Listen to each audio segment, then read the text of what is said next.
يا ابني، لم أعرف معنى الأمومة إلا عندما رزقت بولد.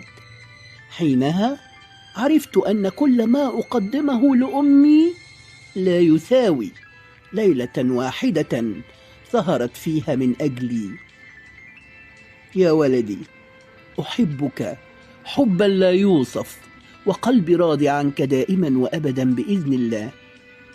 يا جنة الدنيا وزينتها، أنت لي الهواء الذي أتنفسه والماء الذي أشربه. ليتني أملك روحي وعمري لأهديهما لك في يوم مولدك ابني الحبيب. ابني حبيبي، حتى وإن غبت سوف أبني لك تمثالا في قلبي حتى أزورك كلما اشتقت لك. حبك يا ابني يجعل من قلبي قلبا عظيما بك.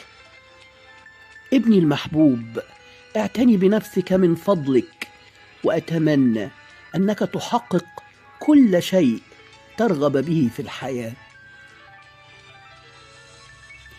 ابني الحبيب، حملتك في أحشائي 9 أشهر، ورغم تعب الحمل وآلام الولادة إلا أنك كنت قطعة مني وأكثر الأشخاص قربا لقلبي. ألم أخبرك عن أكثر أوقاتي رعبا؟ إنها تلك الليالي التي كنت أسهر فيها بجوارك أمرضك. كنت مرعوبة من أن أفقدك، ودعوت الله كثيرا ليشفيك ولا يريني فيك سوء. أما أحب أوقاتي فهي تلك التي كنت تأتيني فيها سعيدا بنجاحك، أو مدح أحد أساتذتك في ذكائك العلمي، وتخبرني فيها بإنجاز جديد حققته في حياتك. يا ولدي، أخذت على عاتقي مهمة أن تكون أفضل مني حالا، ومستقبلك أكثر إشراقا. لن أستطيع حصر عدد المرات التي كاد قلبي أن يتوقف فيها خوفا عليك، وسوف أعجز عن التعبير عن مدى فخري بكونك ابني. ليس في الدنيا من البهجة والسرور مقدار ما تحس الأم بنجاح ولدها. الأم شمعة مقدسة تضيء ليل الحياة بتواضع ورقة وفائدة. ليس في العالم وسادة أنعم من حضن الأم. حب الأم لا يشيخ أبدا. إن أرق الألحان وأعذب الأنغام لا يعزفها إلا قلب الأم. إذا صغر العالم كله فالأم تبقى كبيرة.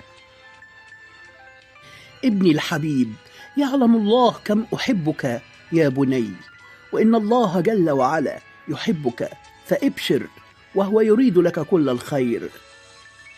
فتيقن واعلم أن العود لا يزيده الإحراق إلا طيبا، ولعل الله عز وجل وعلا قد هيأك لأمر عظيم لا يليق به إلا قلب نضج.